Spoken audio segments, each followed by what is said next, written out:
የዓለም ዋንጫው ምርጡ ጌም ነው ያመለጣችሁ። የተኛችሁ ሰዎች ካላችሁ ማለት ነው እንዳትነሱ። ጠዋት ላይ ይሄን ተነስታችሁ ይሄን ቪዲዮ እንዳትዩት። ማን 6-4 ምን አይነት ጨዋታ ነው? ማን ኤንድ ቱ ኤንድ እዚህ ይመጣሉ። እንግላንዶች 4-0 እየመሩ ፈርስት አፎቱ ፈርስት ሃይድሬሽን ብሬክ ሲመጣ ፍራንስ 4-3 አድርገው ጨዋታውን ፍራንስ በቃ እኔ ያሸነፈው ምናምን ብዬ እያሰብኩኝ ነበረ። ቤሊንጋም ተቀይሮ ገባ ማለት ነው። የፈጠነ ፔናልቲ ያገኙ። ከዛ እንግላንድ መልሶ 5 አደረጉት። ዴምቤሌ ቀረቀረ። መልሶ ቤሊንጋም ሄዶ ሙሉ ሰው እዛ ላክሯን አሸማቀቀ ሄደ። ምን አይነት ኮንፊደንስ ነው ያለው ይሰው? እግዚአብሔር 7 ጎል ደርሷል ማለት እምባፔ 10ኛ ጎሉን አገባ በዚህ ዓለም ዋንጫ ላይ። ኦሊሴ የፔሌን ሪከርድ ሰበረው። ማን ሪከርድ በሪከርድ ተሰባበረ ዛሬ ማለት ነው። ለሶስተኛ በሚደረግ ጨዋታ ላይ እንደዚህ ያክል ጎል ገብቶ አያውቅም ኢን ዘ ሂስትሪ ኦፍ ወርልድ ካፕ ማለት 10 ጎል ምን አይነት ጨዋታ ነው? እግዚአብሔር የተኛችሁ ሰዎች አመልጣችኋል። ሳካ ሃትሪክ ሰራ። ማን ምን አይነት ጨዋታ ነው ያየ ነው? እንግሊዝ ፈረንሳይ ላይ 6 ያገባችበት፣ ፈረንሳይ እንግሊዝ ላይ 4 ያገባችበት፣ ሳካ 3 ጎል ያስቆጠረበት፣ ኪሊያን ምባፔ የዓለም ዋንጫ ከፍተኛ ግብ አስቆጣሪነትን የተረከበበት አስገራሚ ምሽት፣ ኦሊሴ ለማመን የሚከብዱ ኳሶችን የሳተበት ምሽት። ምን አይነት አስገራሚ ምሽት ነው! ሲጀመር እኔ የዓለም ዋንጫ ላይ ማለት ነው ስፔሻሊ በቃ የደረጃ ጨዋታ የሚባል ነገር ቢቀርብ አይኔ የሆነ ኢንተረስትም ፍላጎትም ያላቸው አይመስሉም ተጫዋቾቹ። ልቡናይቱ ፈጣሪ ደግሞ የሚገርም ጎል ራሱ ቤሊንጋም አገባ። ቀደም ላደረካት ነገር ለሳካ ላረካት ነገር ይገባል 6 ጎል ማለት ነው። እና ብቻ አስገራሚ ነው። ግን ፈረንሳይ አሁን ባላት አሰልጣኝ ፈርስት ሃፍ የተጫወተች ነው ይመስለው፣ ሰከንድ ሃፍ ደግሞ የሆነ ዚዳን የተረከባት ነው ይመስለው። አስገራሚ ጨዋታ ነበር። ለማንኛውም እንግሊዝ 3ኛ ሆና አጠናቃለች ማለት ነው በዘንድሮ የዓለም ዋንጫ። ኪሊያን ኮኮ ጎላ የሚበለው ነው ይመስለኝ። ምክንያቱም ሜሲ የፍጻሜ ጨዋታ ነው፣ ከባድ ነው። ሜሲ ለነገሩ አያረገውም አይባልም፣ ግን ከባድ ነው።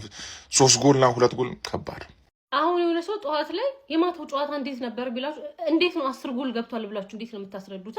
ከረፍት በፊት 4 ከረፍት በኋላ 6 ጎል ገብቷል ብላችሁ እንዴት ነው ልታስረዱት ያሰባችሁት? ታታ ነው አርሰናል ቨርሰስ ፍራንስ አንድ ጎል እና አንድ አሲስት፣ ሳካ ሃትሪክ፣ ኢዜ አንድ አሲስት። ምን ይፈልጋል ከዚህ በላይ? ምን ይፈልጋል ወገን? ምን ይፈልጋል? ይሄ ጨዋታ እኩል ቢሆን ኖሮ ማለት ነው አቻ ቢሆን ኖሮ የሚያልቀው በጣም ነበር የሚያበሳጭኝ። ቱ ቢሆንስ በጣም ነው የሚያናደው። እንዴ እኔ ጎል እንዳያገባ ከቻለ ኳስ ላይ እንዳይደርስ ልቋጥር ገባለሁ። አጅሪው 10 ጎል ይተኛ ነው። አሁን የኔ ጉስ ነገር 2 እና ሃትሪክ ሊጠበቅበት ነው። ከቻለ ሃትሪክ ካልቻለ 2 ሊጠበቅበት ነው። አሁን ከፍ አድርጎት አደረ። ግን ምን አይነት ጨዋታ ነው? ፍራንስ እንዴት ነው ከረፍት በኋላ እንዴት ነው እንደዚህ ግልብጥ ብለሽ የመጣችሁ? ማሊያ ተቀያይራችሁ እንዴት ነው የመጣችሁት? ማይ ስታር ቦይ ማይ ባላንዶር ዊነር እስቲ ስፔንን ወርልድ ካፕ ትብለውና ባላንዶሩን ካልሰጡ ከዚህ ወርልድ ካፕ ያልጠበቅኩት አጨራረስ ቢኖር የፍራንስን መጨረሻ ነው። 4ኛ መቼም ነው ፕሬዲክት ያላደረኩት፣ እንዴትም ነው ያላሰብኩት። ቢበዛ እስከ 3 ነበር። 4ኛ ያልታሰበ ነው ግን በዚዳን ተበላይ ይሆናል። ምን ይታወቃል?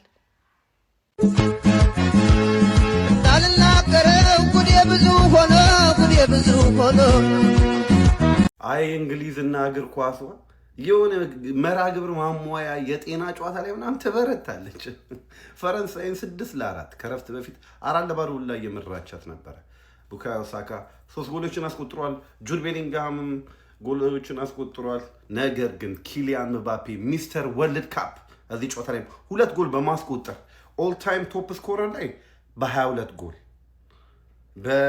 በዚህ ወርልድ ካፕ ያገባቸውን ጎሎች ደግሞ ወደ 10 አድርሷል።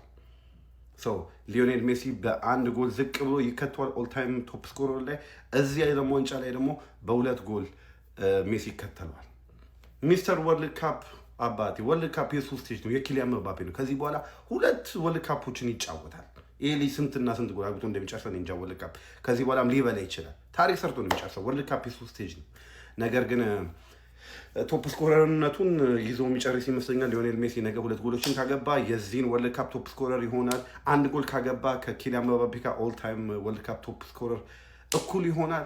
ነገ እናያለን። ለእኔ ግን ዓለም ዋንጫውን ንጉሱ ሊዮኔል ሜሲ ቢያነሳና ዲክታተር ሚስተር ወርልድ ካፕ ደግሞ ታፕ ስኮረሩን ይዞ ቢጨርስ የዚህን ዓመት ይገባዋል ብዬ አስባለሁ። ላሳየን ብቃት ኪሊያን ምባፔ። እንግሊዝ ግን ያው የእንግሊዝ ነገር ተው በለው ጨዋታ ምን ብዬህ ነበረ? ገና ላይን አፑን አይቼማ እንግሊዝ ፈርስት ሃፍ 4 ሰከንድ ሃፍ 2 ፍራንስ ደግሞ ሰከንድ ሃፍ እንዳለ ኤምባፔ 2 ጎል አረ ጀለ 6-4 ማን 10 ጎል እኔ 9 ጎል ነበር 5-4 ነበር የገመትኩት ኢማጂን ማ 8 ሰዓት ድረስ ቁጭ ብለ ይሄን ጨዋታ ያየው ሰውዬ ኦሬዲ በጨዋታ ረክታል አሁን ነገ ምናልባት ውግም ላለ ጨዋታ ተዘጋጅታል ማ ይሄን ጨዋታ ያላየ ሰውዬ ደግሞ ማን ነው በቃ ባጭሩ ከላይን አፕ ቪዲዮ ጀምሮ እያየ ተዝናና ነው ምን ምክንያቱም ማን ነው ቶማስ ቱሄል ማን የአርሰናል ተጫዋቾች ቢያገቡ ሳካ ሃትሪክ ቢሰራ በዛ ብደሰትማ ራይስን እንደዛ ያሰቃየ በማጫንተ ምን አይነት ፈረስ ነው ግን እናቴን ነው እንዳሰጋ ቻምፕ ይሄ ሰውዬ መቼም አይጎዳም እንዳሰጋ ነው ምን ታረጋለህ መሰለ አንድ ወር በቂ ከበቂ በላይ ረፍት አስፈላጊ ከሆነ የኮቨንትሪ ጨዋታ ላይ ስታርት ያደርጋል ራይስ ማመረ ፈረስ ስታሊያን አንቺ በቃ አርክተሽኛል ሳካ ደግሞ ሃትሪክ ሰራ ምናምን ነገር ቤሊንግሃም አንቺ ቀሽቴዎች ትችያለሽ ብቻ ሳይሆን ቀሽትም ነሽ ነው ምንሽ ገባሽ አይደል ብዙ የሴት አድናቂዎች አሉሽ ኳሱ ነገር ለሳካ ኳሱን ሰጠሽው ምናምን አጨራርሰሽ ሎክዋን ኡፓሚካኖን ጀዝባ አረግሻቸው ኡፓሚካኖ አሲስት አድርጎ ገና ተልጦ ሳይጨርስ ማን ሄደሽ ጨጓራውን በሎንጬ ላጥሽለት ነው ምልሽ ቤሊንግሃም አትቀጥል ዘያ ቤሊንግሃምን ካሁን በኋላ የሚናገር ሰው ማን ከኔ መልስ ይጠብቅ ከባድ አንደርሬትድ የሆነ ተጫዋች ማን እንዴት አባቱ እንደሚችል ማን ይሄና ዲክታተሩን በደንብ አርገህ ሞሪኖ ታስማማቸዋለህ እርግጠኛ ነኝ ማን ቪኒሲየስ ጁኒየርን ለመድፈኛው ውስጥ በቃ አልተዋሃደም ኢንግላንዶች ማለት ነው ወሳኝና የሚታወስ ብሮንዝ ሜዳሊያ አገራቸው ይዘው መሄድ ችለዋል። የ26 ዓለም ዋንጫ ሶስተኛ ጨራሹ እንግዲህ ኢንግላንድ መሆኗ ታውቋል ማለት ነው። ውጤቱ እንደምትመለከቱ ነው ፍሬንድሊ ቫይብ የያዘ ነው። የትኛቸውም ኬር የሚያደርጉ ራሱ አይመስሉ ነበር። ነገር ግን ያው ተጫዋቾቹ ኦብቪየስሊ ማሊያውን ለብሰው ነው የሚጮቱትና እነሱ ኬር ያላቸው ይመስላል። ግን ከደጋፊ ፖይንት እንግዲህ ፍሬንች የሆነ ሰው ለምሳሌ ዛሬ ቢያሸንፍ ኖሮ 26 ዓለም ዋንጫ እኮ ብሮንዝ ጨርሰናል የሚል የለም። በኢንግላንድ ዙሪያ ግን እሱ ነው። ምክንያቱም ብዙ ማተር አያደርግም። ሶስተኛ ስለጨረስክ ማንም አያስታውስም። ራስህም አታስታውሰው። እንደዚህ ትልቅ ኔሽን ስትሆን ማለት ነው። አነስ ያለ ኔሽን ቢሆን ረዳለው ግን ትልቅ ኔሽን ስትሆን እንደዛ ነው የሚሰራው። ነገር ግን በጨዋታው ዙሪያ እንግዲህ ብዙ ቅሬታ ሲነሳ ነበር። ቶማስ ቱክል እንደዚህ ቢጫው እንደዛ ቢጮት የተባለ ነበር። ፍሪደምን አግኝቶ እንግዲህ ፈርስት ሃፍ ላይ እንግላንዶች እንዳያችሁት እንግዲህ ዴክላን ራይስ ከቦክስ ውጭ ጀመረ ይበርከዋል። ከዛ ሰከንዱ ደግሞ ዴክላን ራይስ የሚገርም ኮርና እንደለመደው ካሻማ በኋላ ኮንሳ ያገባለታል። ከነገና እዚሁ አላቆመም ማለት ነው። የአርሰናል ሌላ ተጫዋች ቡካዮ ሳካ ሁለት ጎሎች በመበረክ ማለት ነው 4-0 ፈርስት ሃፉን ይዞ መውጣት ችለው ነበር። ከዛ በኋላ ደግሞ ፍራንሶች እንግዲህ ምላሽ ይሰጣሉ ወይ ተብሎ ሲጠበቅ ኪሊያን ምባፔ ቀደም ብሎ ማግባት ችሎ ነበረ። ባርኮላ ተቀይሮ ገብቶ አገባ። ኪሊያን ምባፔ ደገመ። ከዛ 4-3 ሆነ። ጨዋታው ኢንተረስቲንግ ሆነ። ቶማስ ቱክል የሚያስቃችሁ ግን አሁንም ካውንተር ለመጫወትና ለመዝጋት እየሞከረ ነበር በጨዋታው መሀል።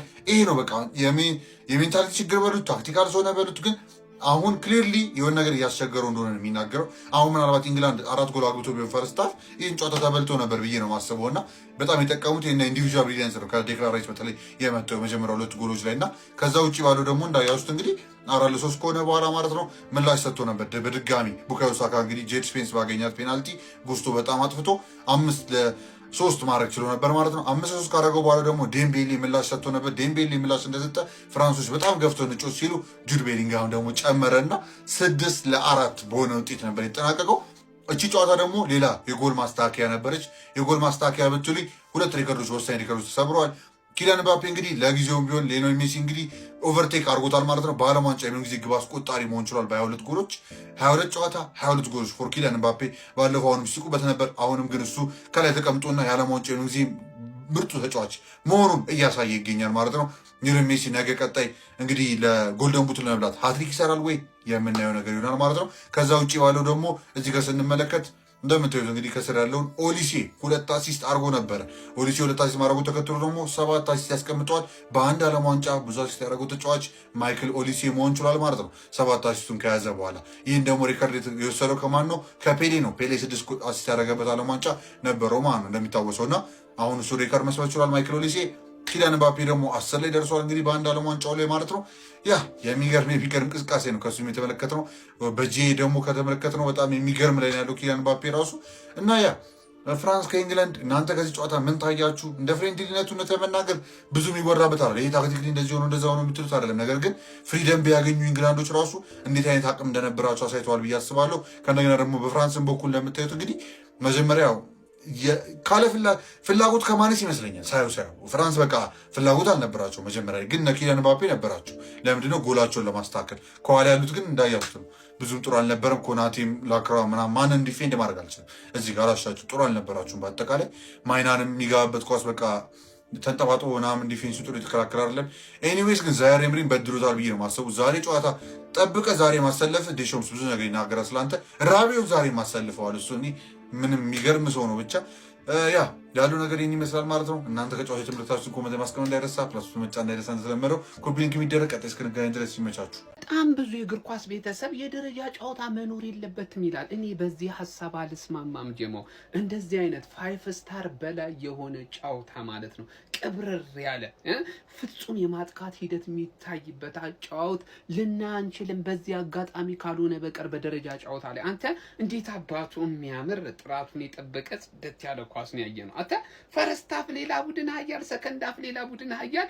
እንዴት ነው የሚያምረው? እንዴ አምርም የጎሎቹ ብዛት ይወላችሁ። አሁን አሜሪካ ላይ ቁጥር 1 ተወዳጅ ስፖርት እግር ኳስ እንደሚሆን እንዳትጠራጠር። በተለይ ደግሞ ይሄንን ጨዋታ ካዩ በኋላ ማንዬ ሶከር ማለት ተው ፉትቦል እንደሚሉ ጥርጥር የለኝም ቅንጣት ያክል ማለት ነው። ማንዬ ዋናው ነገር ስታር ቦያችን ሃትሪክ ሰራች ማለት ሃትሪክ ቅብረር ያለ ሃትሪክ ነው የሰራው። ያ ብቻ አይደለም ኪሊያን 2 ጎል በማግባት 10 ጎል ይዞ የጎል ልዩነቱን መምራት ጀመረ። ጁዲ ደግሞ ትልቅ ታሪክ ነው የሰራው ጎል በማስቆጠሩ። እንግዲህ ስንት ጎል ደረሰ ማለት ነው? 7 ጎል ደረሰ። ለማንኛውም ጀሞ እጅግ ያማረ ቆንጆ የደረጃ ጨዋታ ነው የታየው። መቼም ቢሆን የደረጃ ጨዋታዎች ሊቀሩ አይገባም። እኔ በዚህ ሀሳብ አልስማማም። ጀሞ እንዴት አያችሁ ጨዋታውን? ሀሳባችሁን አካፍሉኝ። ጀሞ እንዴት አባቱን ይጣፈጥ ኳስ እንዳየው። ዋው ዋው! ምንድነው ምንድነው ሁሉ ጎል 10 ጎል የእንግሊዝ ብሔራዊ ቡድን ከረፍት በፊት 4 አገባ። ተደራረሱ 4-3 ሆነ ሲል 10 ጎል በኢጣሊያ 5-4 ከዛ 6-4 ዲያግራ ሁለተኛ ይሰራል ማለት ነው። በቃ ለደጋፊ የሚጀመርና እኛም ጎብዘን ቆመን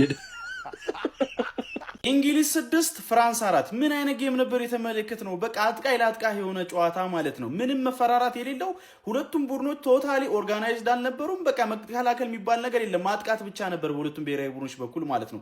በ2026 የዓለም ዋንጫ የደረጃ ጨዋታ እንግሊዝ 6-4 ፍራንስን በማሸነፍ 3ኛ ደረጃን ይዛ ማጠናቀቋን ማራገጥ ችላለች። ያበደ ጌም ነበር የተመለከት ነው። እንግሊዞች ፈርስት ሃፍ 4-0 መርቶ ነበር የተጠናቀቀው። ከዛ ሰከንድ ሃፍ ደግሞ ፍራንሶች ተሻሽለው ገብቶ ጌሙን 4-3 ማድረግ ችሎ ነበረ። አካታተለው ጎሎችን አስቆጥሮ ማለት ነው። ታዲያ 1 ጎል በሚቀራቸው ሰዓት ላይ ማቻ ለመሆን ጉስቶ ጥፋት ሰርቶ እንግሊዞች በፔናልቲ በድጋሚ በቡካዮ ሳካ አማካኝነት አስቆጥሮ 5-4 ማድረግ ችሎ ነበር። በድጋሚ ተስፋ የሚሰጥ ጎል ዴምቤሌ 96ኛው ደቂቃ ላይ አስቆጥሮ የነበረ ቢሆንም 5-4 አድርጓቸው የነበረ ቢሆንም በድጋሚ ነገር ግን እንግሊዞች በጁድ ቤሊንጋም አማካኝነት በድጋሚ ጎል አስቆጥሮ ጌሙን 6-4 ማሸነፍ ችሏል። በዚህ ጨዋታ ላይ ቡካዮ ሳካ ሃትሪክ መስራት የቻለ ሲሆን ሌሎች እንግሊዝ ጎሎችን ደግሞ ማስቆጠር የቻሉት ተጫዋች ዴክላን ራይስ እንዲሁም ኮንሳና ጁድ ቤሊንግሃም ነበሩ። ኪሊያን ምባፔም 2 ጎሎችን ለፍራንስ ማስቆጠር የቻለ ሲሆን በዓለም ዋንጫ ታሪክም 22 ጎሎችን በማስቆጠር የምንጊዜም ከፍተኛ ጎል አስቆጣሪ መሆን ችሏል ማለት ነው። ከዚህ በተጨማሪም በዚህ ጨዋታ ላይ ኦስማን ዴምቤሌም ጎል ማስቆጠር ችሎ ነበረ። ሌላውም ደግሞ የፍራንስ ጎል ማስቆጠር የቻሉት ተጫዋች ብራድሊ ባርኮላ ነበረ። ኤኒዌይ እናንተ ስለ ጨዋታው ምን ትላላችሁ? ያበደ ጌም ነበር የተመለከትነው። የሆነ ባስኬትቦል የሚመስል አይነት ጌም ማለት ነው። 10 ጎሎች ነው የተመለከትነው። ፈርስት ሃፍም ማዝናኝ ነበር፣ ሰከንድ ሃፍም ማዝናኝ ነበረ። በቃ የሚገራርሙ ሙከራዎች፣ የሚገራርሙ ጎሎችን ነበር የተመለከትነው በጨዋታው ላይ።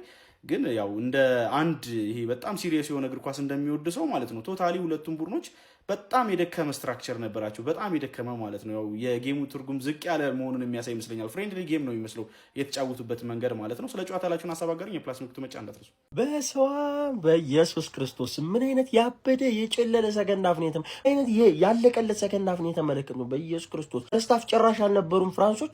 ሰከንድ ሃፍ መጡላ ኢንግላንድ አልነበረችም። ይሄን ነው ስላችሁ የነበረው። ቱዌል ጭራሽ ውጤቱን ማስጠበቅ አልቻለም። እዚህ ጋር ደግሞ ስትመለከቱት አንተ ረጉስቱ ያችን ፎል ባትሰራ ደግሞ ወደ ጨዋታው ተመልሷል። እንደዛም ሆኖ ወረ ተመልሶ ነበር። 2 ደቂቃ በሁለት ደቂቃ ውስጥ 3 ጎል ምናምን የሚገባበት አይነት ቻንስ ነው። ሰከንድ ሃፍ ብቻ 5 ቢግ ቻንስ ፈጥሯል እኮ ነው ብለ ያራዳል። ኦሊሺ አባከን ከአንዱ ለሶስት ኳ በጣም የሚገርመው በዚህ ጨዋታ አሲስት አድርጓል። 7 አሲስት አድርጓል። የፒሊን በ1970 ምናምን የተሰራ ሂስትሪ ነው ብጥስ ያደረገው ማለት ነው። ጀግና የሆነ ተጫዋች ግን ደግሞ አንዱ ለሶስት ኳሶችን አባክን እንዴ ምንድነው ይሄ ልጅ ጎል ጠመመበት እስክል ድረስ ማለት ነው። የሚገራርሙ ኳሶች ዴምቤሌ ኧረ በስመ አብ ራስ ሹት የምታደርገውን ኳስ ፓስ አደረከው ለአምስትነጠቅ ነበር የሚያስጠላ ቦታ ላይ ምናምን።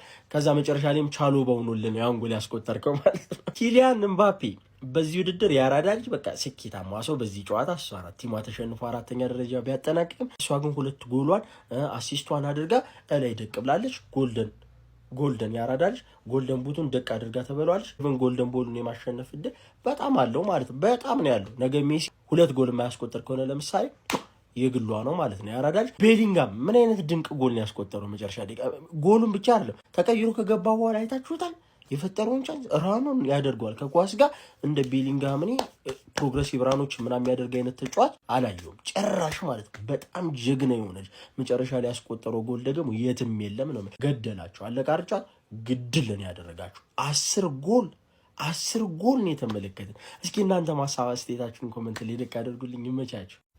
ቅድም ያልኳችሁን አዳምጡት። እስካሁን 89 ከዚህ በኋላ 2 ጎል 8 ጎል ቋጣ ከዚህ በኋላ ራሱ 2 ጎል እንመለከታለን ገና ብዬ ነበር። 2 ጎል እንዳልኩትም ተመለከትን። ጁድ ቤሊንጋም አስቆጥሯል። በአንድ ጨዋታ 10 ጎል ተመልክተናል። ዩዝለስ የሆነ ጨዋታ ምንም ጫና የሌለው 2 ከዓለም ዋንጫ የተባረሩ በቃ ሳይችሉ የወደቁ ቡድኖች በቃ ወደቁ አይደለም ነው የሚጮቱት ወይ 10 ጎል ተመለከትን። ምንም አይነት ጫና የሌለው ጨዋታ አላማ የሌለው ጨዋታ ዝም ብሎ ፍሬንድሊ ማች 10 ጎል ተመለከትን። ምባፔ 2 ጎል አገባ። ጁድ ቤሊንጋምን ጎል አስቆጥሯል። ቀድሞ ቢገባ አስቡት። ቅድም እንዳልኳችሁ ነው። እና አሁን ይሄ የሜሲን ጎልደን ቡት በጣም ነው የሚያበሳጨው። ለማንኛውም ይሄ ሌላ ጊዜ ማለት ነው ይሄ ደረጃ ጨዋታ የሚባል ነገር ላይ ጎል ምናምን እንዴ አሁን ዋንጫ ከሚበለው ተጫዋች በላይ እኮ ለደረጃ የሚጫወተው ተጫዋች እኮ ሞር ቻንስ አለው ማለት ነው። ከዚህም በፊት እንደዚሁ ተፈጥሯል። እንደዚሁ ማለት ነው የደረጃ ጨዋታዎች በቃ ኢዚ ናቸው። ፍሬንድሊ ማች በላቸው። ይኸው ብቻ ሜሲ ይሄኛውን ጎልደን ቡቱን ፈጣሪ ከነሳው ዋንጫውን ሊሰጠው ነው ማለት ነው። እኔ ደጉን ነው ማስበው። ምርጦች ሜሲ ጎልደን ቡቱን ፈጣሪ ከነሳው ዋንጫውን ሊሰጠው አስብ ይሆናል ፈጣሪ። ስለዚህ ደጉን እናስብ። ግን ጎልደን ቡቱንም ሊሰጠው ደግሞ ይችላል። ሜሲ 2 ጎል ነገ ካገባ እንግዲህ አብረው የሚጋሩት ይሆናል ማለት ነው። ይመሻችሁ። ያልተሰበረው ሪከርድ ጠይቁኝ። እጅግ ፈታ ያለ ጨዋታ ከመሆኑ የተነሳ ኬሊያን ኤምባፔን ፈገግታ ያሳያል። ቡካዮ ሳካ ሃትሪኩን ሲሰራ ነው እና ኢማጂን እና ምን ያልሆነ ነገር አለ። ሜጀር ቲንግ ኬሊያን ኤምባፔ 22ኛ ጎል በማስቆጠር በዓለም ዋንጫ ታሪክ የምንጊዜም ከፍተኛ ጎል አግቢ ሆኗል። በእርግጥ ሊዮኔል ሜሲ አንድ እድል አለው። ያን በድራማ የተሞላ ጨዋታ ከሆነ አላቅም 10 ግብ ተቆጥሯል። ከዚህ በፊት 11 የተቆጠረው ለሶስተኝነት በተደረገ ጨዋታ ሃንጋሪ ኤልሳልቫዶርን 10-1 ታሸነፍ ነው። ኤልሳልቫዶር በቤንጅ ገብተው ይሁን በጎዶሎ ገብተው ራሱ ግራ የሚገባው ጨዋታ ነው። ይሄ ጨዋታ ግን ድራማውን የጀመረው አንድም የማንቸስተር ዩናይትድ ተጫዋች በእንግሊዝ ማሊያ ሳና ያለቀበት ቶርናመንት ሆኖ ተመዝግቧል ከ1958 በኋላ። በጣም የሚገርም ነውና እንግሊዝ ብሔራዊ ቡድን እስካለች ድረስ ብዙ የተሰበሩ ሪከርዶች የተጋሩ ሪከርዶች ስም ራሱ ስታነሱ ለምሳሌ በዓለም ዋንጫ ፈጣኑ ግብ ብራያን ሮብሰን ያስቆጠረው ነው። ከዛ አሁን ዴክላን ራይስ 2ኛው የሆነበት ዴክላን ራይስ ደግሞ የዴቪድ ቤካምን ሌላ ከማዕዘን ምት 2 አሲስት በማድረግ በዚህ ቶርናመንት የተጋራበት ሌላ የማንቸስተር ዩናይትድ ነው እና ያለ ማንቸስተር ዩናይትድ እንግሊዝን ማሰብ ይከብድ ነበር። ሆነ ተከናወነ።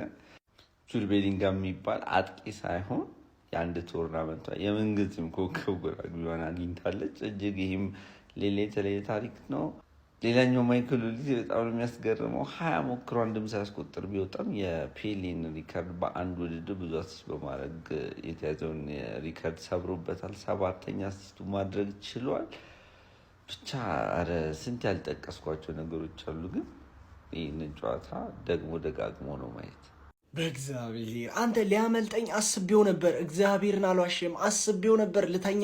10 ጎል ያለው ጨዋታ 6-4 እኔ የዓለማችን ልበለው ምን ልበለው ምርጡን ካምባክ ልናይ 4-0 ፈርስት ሃፍ ኢንግላንድ መርቶ ሰከንድ ሃፍ 4 አቻ ልናይ ፍራንስ ደረሰ ስንል ኢንግላንድ ያርቋል። ይኸውላችሁ 4-3 ደርሰው 5-3 ሆኖ ዴምቤሌ 94ኛ ላይ ምናምን 5-4 አድርጎት ፍራንስ በቃ ኢንግላንድ ላይ የሚገርም ጫና ፕሬስ እያደረጓቸው ምናምን አቻ ለማድረግ ማለት ነው። ቤሊንጋም ሄዶ እዚህ ወርልድ ካፕ ላይ ግን በቃ ሻይን የሚያደርገው ተጫዋች ብዛቱ ቤሊንጋም ብቻውን ይዞ ሄዶ ዘርሮ ቀስ ብሎ ልባቸውን ስብር የሚያደርግ ጎል ውትፍ። ኧረ በስመ አብ ሜሲ ከዚህ በኋላ ወፍ ነገ ሃትሪክ ሰርቶ ካላባላቸው በስተቀር ምባፔ ዛሬ 2 ጎል አግብቶ ጎልደን ቡቱን ጠረግ። በጣም የሚለይ ጨዋታ እግዚአብሔርን ፋይናሉንም ነገ እንዲያርግልን። መቼም ግን እንደዚህ አይነት የሰርድ ፕሌስ ጨዋታ አናይም።